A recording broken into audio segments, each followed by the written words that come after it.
Bismillahirrahmanirrahim.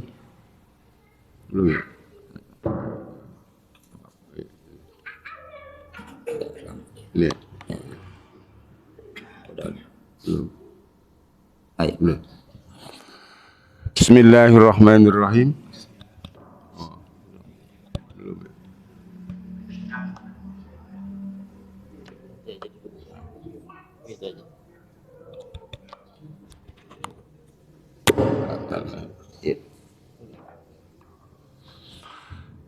Assalamualaikum warahmatullahi wabarakatuh.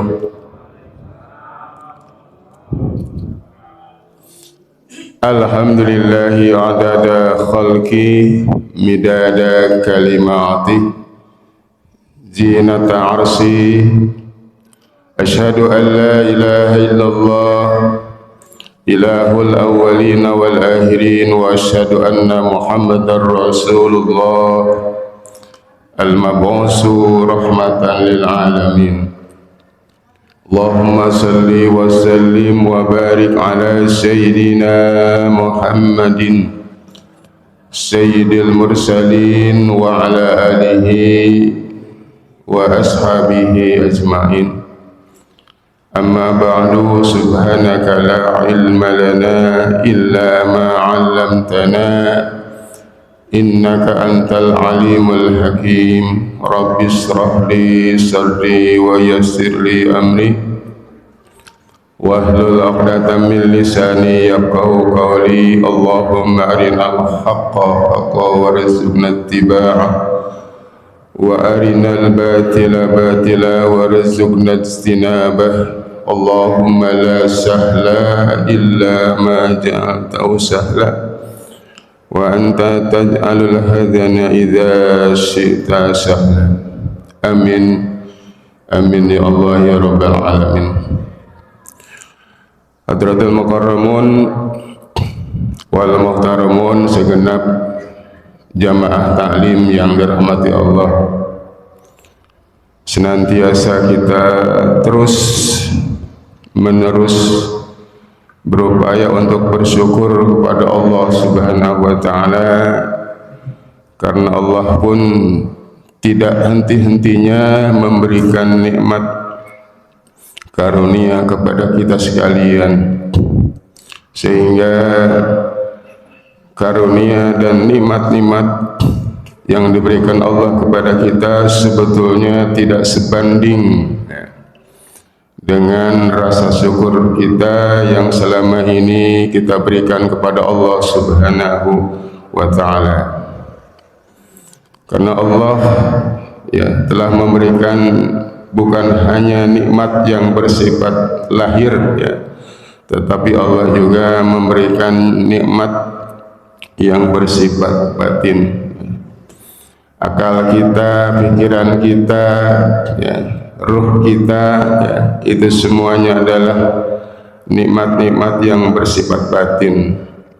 Sehingga ketika kita hadir di pagi hari ini di tempat yang baik dan mulia Allah ini, itu merupakan suatu nikmat yang patut kita syukuri.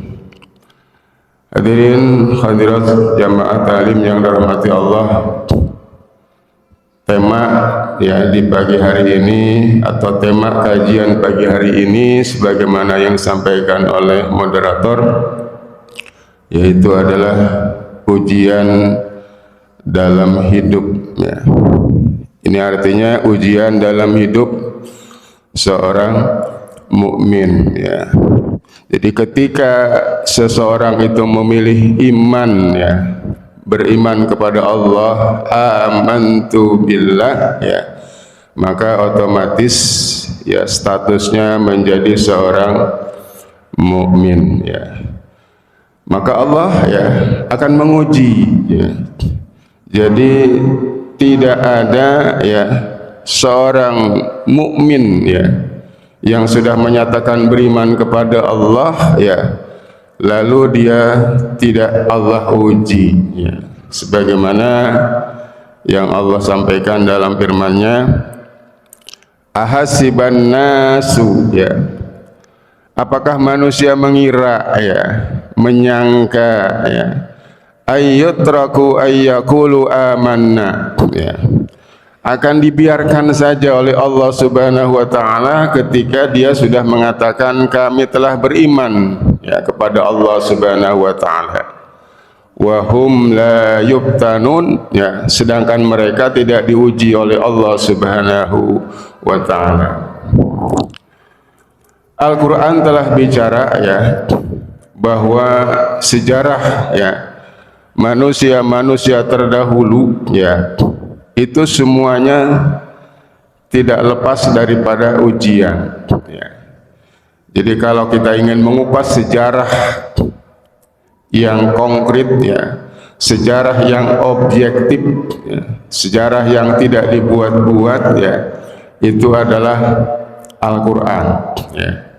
Karena Al-Quran sendiri bukan hanya isinya tentang ibadah, bukan hanya isinya tentang akidah, ya, muamalah, ya, bahkan Al-Quran juga banyak sekali berbicara tentang sejarah, terutama sejarah orang-orang yang mendapatkan ujian dari Allah Subhanahu wa taala. Dan itu, ya, merupakan bagian dari pendidikan Al-Quran, ya, pendidikan Al-Quran kepada umat Nabi Muhammad sallallahu alaihi wasallam. Satu contoh, misalkan Al-Quran bicara tentang 7, ya, pemuda, ya, yang diceritakan oleh Al-Quran, ya, yang dikenal dengan nama Ashabul Kahfi, ya, di mana 7 pemuda tadi, ya, diuji oleh Allah Subhanahu wa taala, ya, ketika mereka menolak, ya, untuk menyatakan iman kepada seorang raja yang sangat zalim yang bernama Raja Dicyanus, ya, jauh sebelum Islam datang, ya. Ya, maka dengan cara apa? Dengan cara menyelamatkan diri, ya, melalui kejaran tentara-tentara Dicyanus, dan dia masuk ke dalam guha dan dia tertidur, ya, selama berapa tahun, Pak? Selama berapa tahun? 309 tahun, ya. Ini 7 pemuda, ya. Ada yang paling tua namanya Maksalmina, ya, ini sebagai ketuanya, ya, sebagai yang dituakan, ya. Kemudian ada lagi Tamliho, ya, yang waktu itu diutus oleh Maksalmina untuk memberi makanan, ya, ketika mereka sudah terbangun. Nah, jadi ini sejarah, ya, sejarah yang Allah ceritakan di dalam Al-Quran, ya.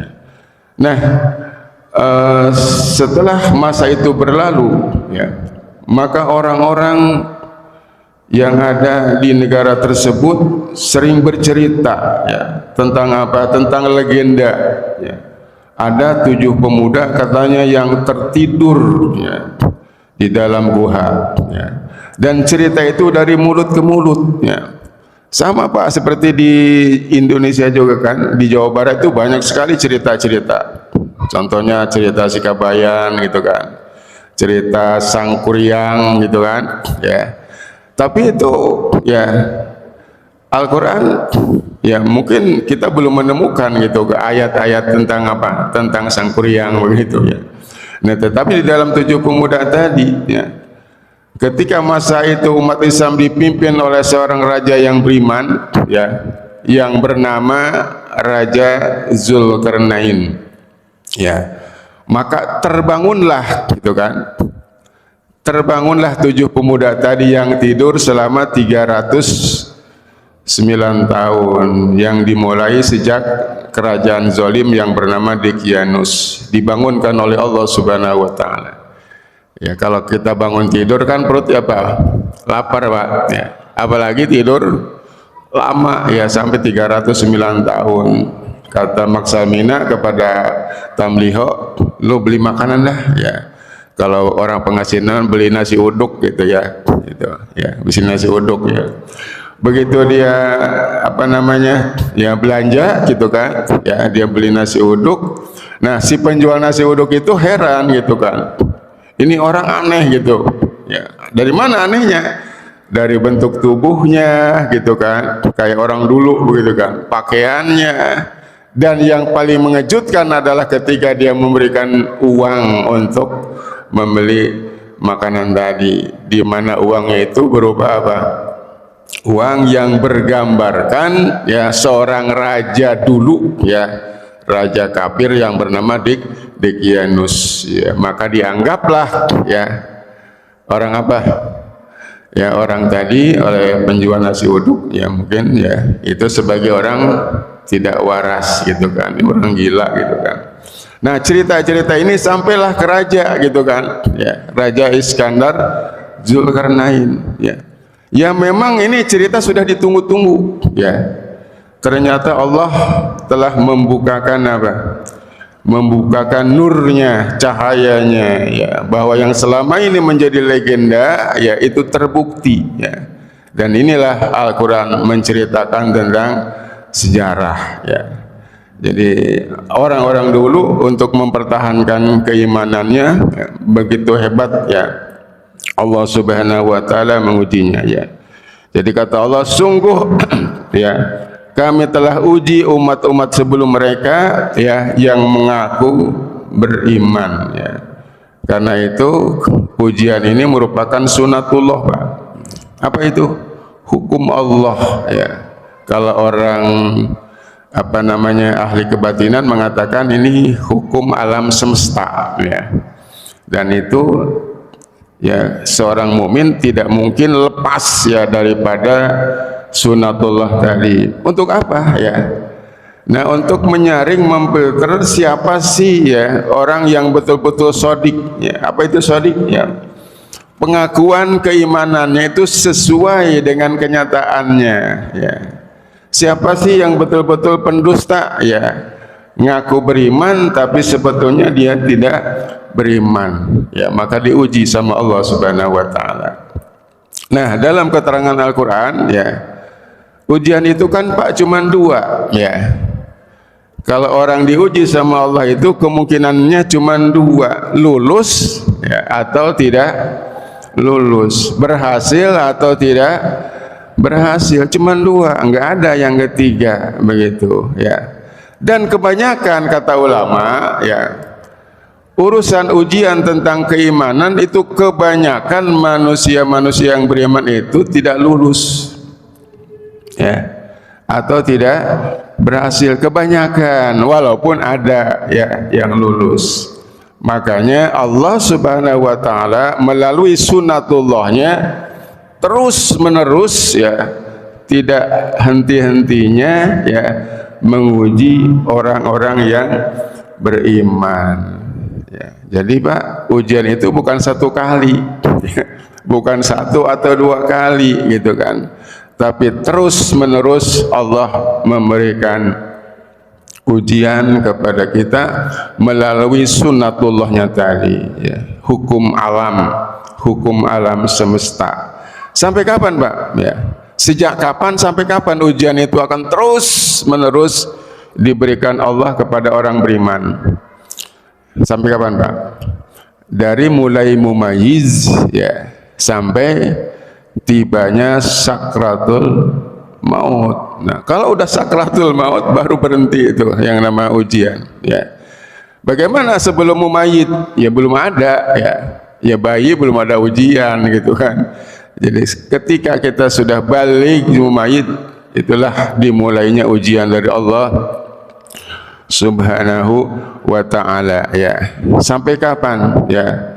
Sampai maut ya mendatangi kita ya.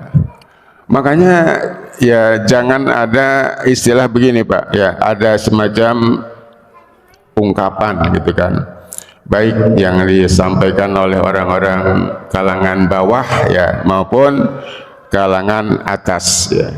Ada semacam pertanyaan begini, kenapa sih ya orang-orang mukmin itu ya hidupnya dalam kondisi susah gitu kan, kebanyakan susah gitu kan, ya belum berhenti cobaan, ya yang satu sudah datang lagi begitu, ya kan, dan itu terus menerus gitu kan.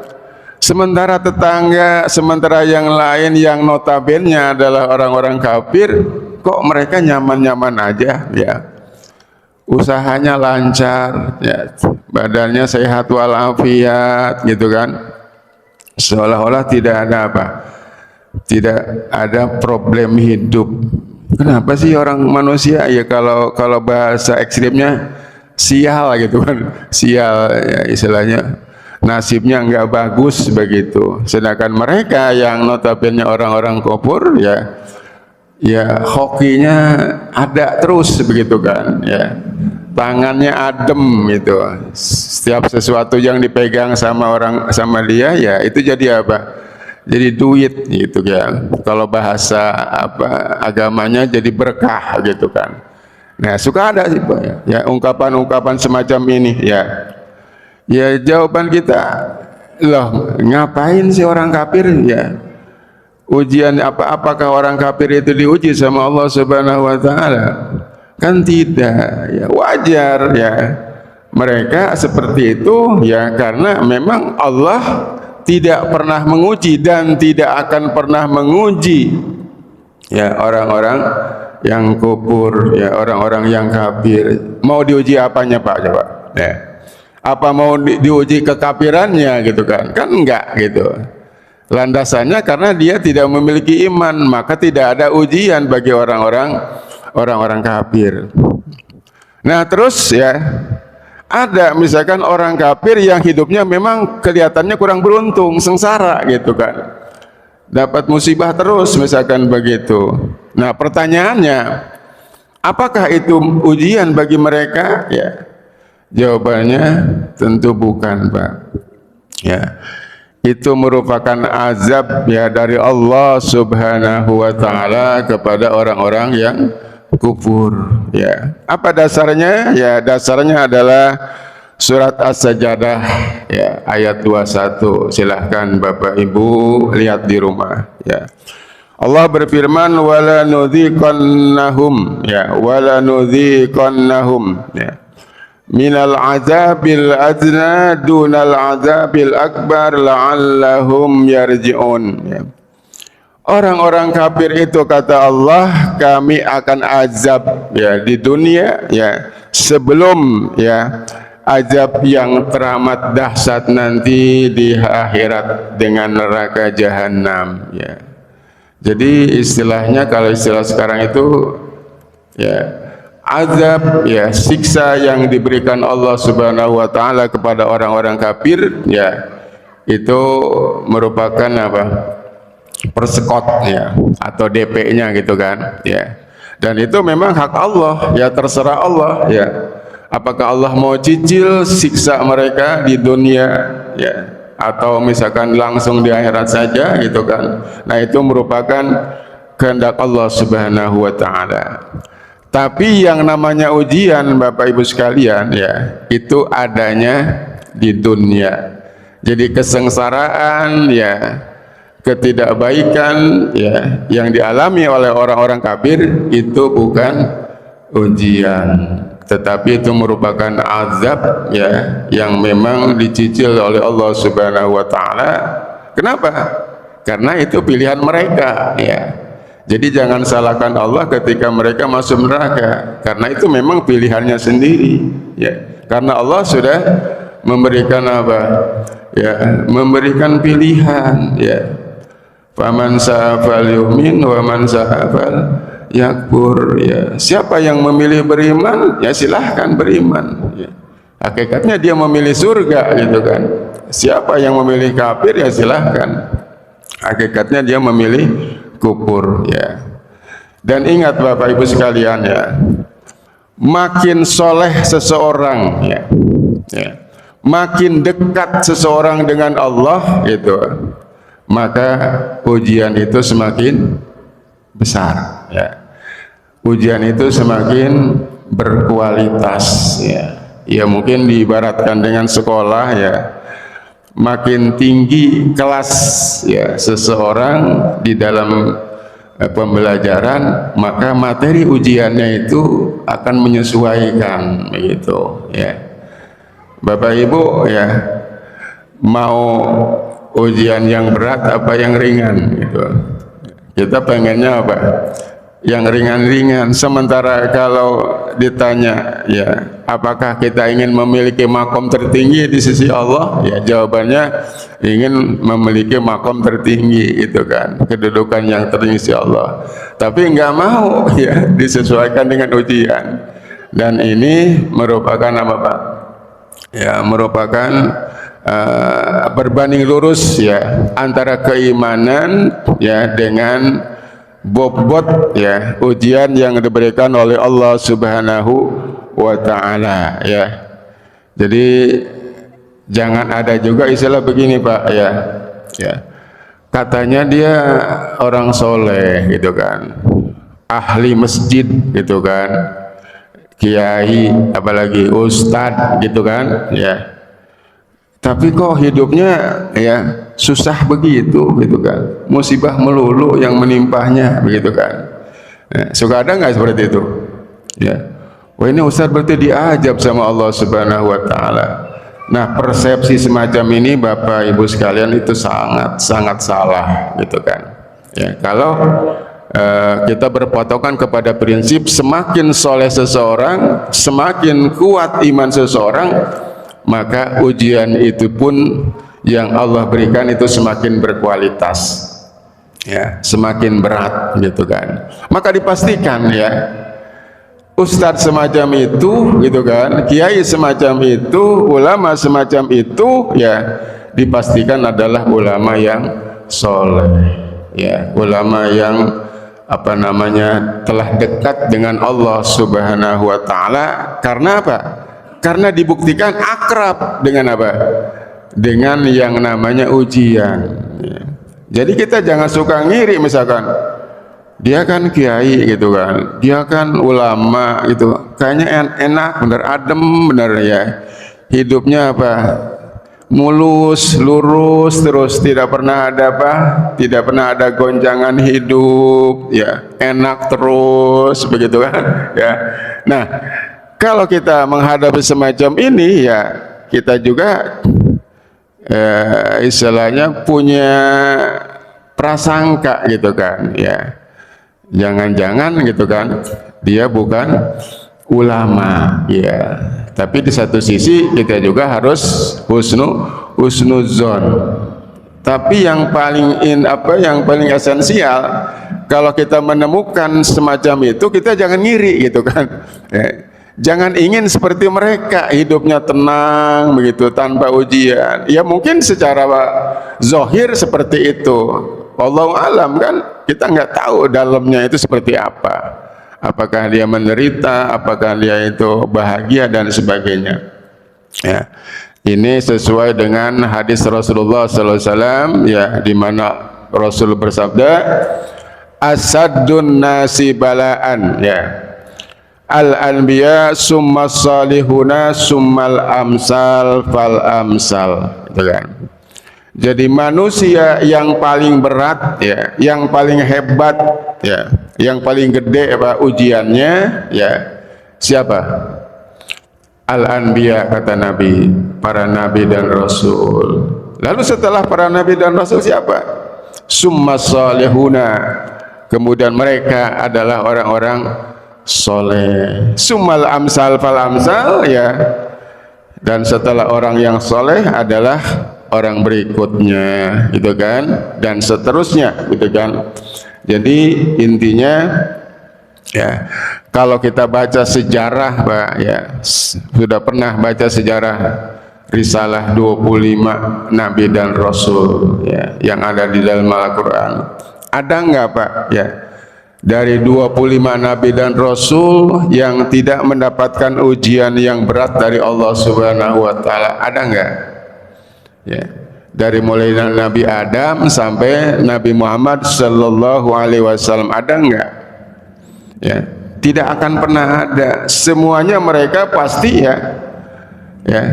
pasti mendapatkan ujian dari Allah Subhanahu wa taala. Jadi tidak ada yang sepi, tidak ada yang luput daripada ujian yang Allah berikan kepadanya. Terus kalau saya bertanya, kira-kira ujian yang diberikan Allah kepada para nabi dan rasul itu kalau ditimpahkan kepada kita, yang bukan nabi, yang bukan rasul, kira-kira kita sanggup gak, Pak? Kalau ditawarin sama Allah gitu kan, wahai orang-orang yang beriman, wahai orang pengasinan, mau nggak nanti di akhirat makom kita disejajarkan dengan nabi dan rasul? Mau nggak di surga bersama nabi dan rasul? Pasti mau. Tapi kalau urusan ujian, kita nggak akan sanggup, Bapak Ibu sekalian. Sama.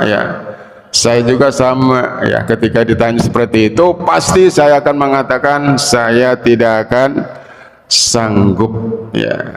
Terus coba nabi dan rasul mana yang paling berat ujiannya yang telah Allah berikan kepada mereka? Siapa, Pak? Nabi apa? Jadi nabi yang paling berat mendapatkan ujian dari Allah adalah nabi yang mendapatkan gelar Khalilullah. Apa itu Khalilullah? Kekasih Allah, Khalilullah. Siapa, Pak? Nabi yang mendapatkan gelar Khalilullah siapa, Pak? Nabi Ibrahim alaihi salam. Ketika Nabi Ibrahim alaihissalam diuji, atau ujian yang pertama yang Allah berikan kepada Nabi Ibrahim, kata Allah, wahai Ibrahim, mana yang kau lebih cintai, dirimu atau aku? Gitu kan, dirimu atau aku? Pilih, kata Allah Subhanahu wa ta'ala. Kalau kau pilih aku, kalau kau pilih aku sebagai yang kau cintai melebihi daripada dirimu, maka siapkanlah dirimu untuk dibakar hidup-hidup. Pak, kalau kita mendapatkan tawaran seperti itu gimana coba? Kita mah jangankan diri kita, baru dikasih sakit gigi saja, waduh, luar biasa kan, gitu kan. Baru diuji dengan apa? Kehilangan harta, gitu kan. Baru diuji dengan usaha kita mengalami kegagalan, udah panik begitu. Tapi Nabi Ibrahim, berdasarkan keterangan Al-Quran, ketika Nabi Ibrahim diuji dengan ujian yang pertama ini, Nabi Ibrahim dalam kondisi tegar saja, dalam kondisi kuat. Artinya apa? Karena Nabi Ibrahim berpikir ini kan hanya melibatkan saya sendiri, gitu kan, hanya melibatkan saya sendiri, diri sendiri, maka nggak apa-apa, Nabi Ibrahim, saya pilihmu ya Allah ketimbang diri saya. Udah, maka disiapkan skenario Allah Subhanahu wa taala dengan wasilah penguasa zalim yang bernama Raja Namrus. Ibrahim kan dibakar, gitu kan. Karena Ibrahim sudah menyerahkan sepenuhnya sama Allah, engkau ya Allah yang aku lebih cintai ketimbang diriku. Namanya kekasih, Pak, mungkin nggak kalau seorang kekasihnya ada yang menzolimi, kan jadi pasang badan, gitu kan. Allah Subhanahu wa taala menyelamatkan Nabi Ibrahim daripada upaya atau makar orang-orang kafir yang bernama Raja Namrus tadi. Kul ya narukuni barda wa salaman ala Ibrahim. Allah menyelamatkan Ibrahim dasarnya apa? Karena Nabi Ibrahim telah memilih Allah sebagai apa? Sebagai pilihannya. Itu ujian yang pertama. Lulus, Pak, Berapa nilainya tuh? Kamlut ya. Ya. 40 ya itu. Ya. Kalau apa namanya? Kalau nilai di apa tuh? Perguruan tinggi gitu kan. Kalau di SD 100 mungkin nilainya ya. Ya. Terus ujian yang kedua ya. Ya, ujian yang kedua yang diberikan Allah Subhanahu wa taala kepada siapa? Kepada Nabi Ibrahim alaihissalam. Wahai Ibrahim ya, sekarang pilih lagi gitu kan. Ini ujian yang kedua ya.